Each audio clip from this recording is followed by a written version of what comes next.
Sundarakanda movie review starring by Nara Rohith, Sridevi, Virti Vaghani, Satya, directed by Venkatesh Nimmalapudi. ఇక సీన్ మెట్లుందో తెలుసుకోబోయే ముందు ఇప్పటి వరకు మన ఛానల్ సబ్స్క్రైబ్ చేసుకోకపోతే please like, share, comment, subscribe. ఇక మెయిన్ ప్లాట్ ఏంటంటే హీరో స్కూలింగ్ టైంలో తన సీనియర్ ని లవ్ చేస్తాడు. ఆ ప్రేమ చిగురించినట్టే చిగురించి అర్ధాంతరంగా ఆగిపోద్ది. ఇక హీరో పెద్దయినాక పెళ్లి చేసుకోవాలని డిసైడ్ అవుతాడు. కానీ తను పెళ్లి చేసుకోబోయే అమ్మాయిలో ఒక 5 క్వాలిటీస్ ఉండాలని కండిషన్ పెడతాడు. ఉడ్డికి నీకు 30 ఏళ్ళు వచ్చిన అమ్మాయి కోసం అల్లడిపోతున్న హీరో లైఫ్ లోకి తను కోరుకున్న క్వాలిటీస్ తో ఒక అమ్మాయి వస్తుంది. ఆ అమ్మాయి హీరో ఏజ్ కన్నా చిన్నదైనా నానా తంటాలు పడి నానా సంకలనాకి దాన్ని లవ్ చేసి దాని లవ్ లో పడేస్తాడు. ఇక పెళ్లి చేసుకుని ఎండ్ కార్డ్ వేద్దాం అనే లోపే తన పెళ్లికి ఒక చిక్కు వచ్చి పడుద్ది. ఆ చిక్కేంది ఇది మీరు సినిమాలో చూస్తారు. ఇక coming to the positives, Satya especially second half లో అయిన కామెడీకి 1 మ్యాన్ షో అనిపించింది నాకైతే. మత్తు వదలరా తర్వాత ఆయనకు ఒక మంచి రోల్ పడింది. కుమ్మ అవతల పారేశారు ఆయన. ఆ రోల్ మరీ మత్తు వదలరా అంత రేంజ్ లో లేకపోయినా ఆయన టైమింగ్ తో కొట్టేశాడు. ఎస్పెషల్లీ సెకండ్ హాఫ్ లో కొన్ని సీన్ లేకపోతే డమ్మి. ఇక సినిమాలో రైటింగ్ అనేది చాలా ఇంపాక్ట్ చూపించింది. ఎస్పెషల్లీ కొన్ని డైలాగ్స్ ఉంటాయి, అవి ఎక్కడో గుచ్చుకుంటాయి మనకు. అక్కడక్కడ కొన్ని కామెడీ ట్రాక్స్ బాగున్నాయి. వీళ్ళు ఎంచుకున్న కోర్ పాయింట్ ఏదైతే ఉందో అది చాలా అంటే చాలా బాగుంది, యూనిక్ గా ఉంది.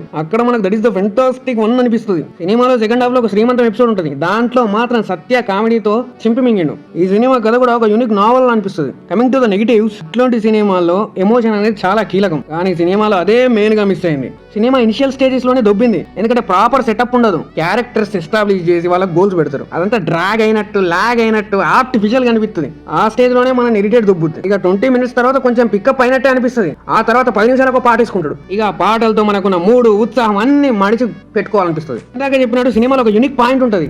ఆ పాయింట్ ని ఎప్పుడు తీస్తారా అంటే సినిమా అయిపోవడానికి ఇంకా 40 నిమిషాలు ఉందిరా నాయన ఆగ్రా అన్నప్పుడు ఆ పాయింట్ పెడతారనమాట.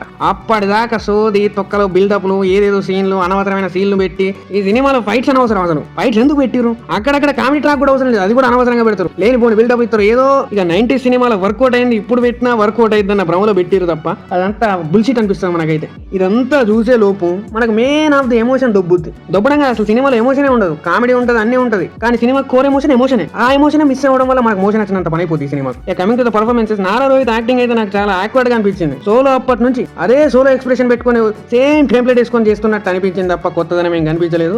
ఆఖరికి మొన్న నచ్చిన భైరవంలో చేసిన యాక్టింగ్ ఇక్కడ చేసిండ్రా అన్నట్టే అనిపించింది ఆయన యాక్టింగ్ అయితే. ఇక శ్రీదేవి గారు అయితే బాగా చేశారు. ఆమెకు చాలా మంచి రోల్ పడింది. విర్తి వాగన్ కూడా బాగానే చేసింది. తనకంత డెప్త్ ఉన్న రోల్ పడకపోయినా బాగానే చేసింది. ఇక man of the match Satya, 1 man show అనొచ్చు, ఏం చెప్పలేం. ఇక పోతే Abhinav, Gautam, Naresh, rest of others అందరూ వాళ్ళ రూల్స్ లో బాగానే తీశారు. Coming to the director Venkatesh Nimmalapudi, ఆయన రైటింగ్ స్టేజ్ లో ఈ సినిమాకి ఎలాంటి వంకలు పెట్టాల్సిన అవసరం లేదు. చాలా బాగుంది రైటింగ్ అనేది. ఒక యూనిక్ కాన్సెప్ట్ తీసుకురు, అసలు నెక్స్ట్ లెవెల్ అనిపించింది. డైలాగ్స్ కూడా చాలా డెప్త్ ఉన్న డైలాగ్స్ రాసుకున్నారు. చాలా బాగా ఉంది రైటింగ్ స్టేజ్ లో ఈ మూవీ. ఇక ఎగ్జిక్యూషన్ లెవెల్లో ఈ సినిమా ఫెయిల్ అయిందని చెప్తా. అది కూడా మొత్తం కాదు, అక్కడక్కడ కొన్ని సీన్లు పెట్టాల్సి వచ్చినట్టు, ఏదో సినిమాని ముందుకు తీసుకెళ్ళడానికి ఏదో ఒక సీన్ రాద్దాం రా అన్నట్టు అక్కడక్కడ కొన్ని సీన్లు రాసిన main core of the unique idea ఏదైతే ఉందో అది బాగానే అనిపించింది. ఎగ్జిక్యూషన్ లెవెల్లో కూడా కొంచెం ఎమోషన్ యాడ్ చేసి ఇంకొంచెం గట్టిగా రాసుకున్నట్టయితే ఒక మంచి బ్లాక్ బస్టర్ బొమ్మ పడేదని నాకు అనిపించింది. That's it.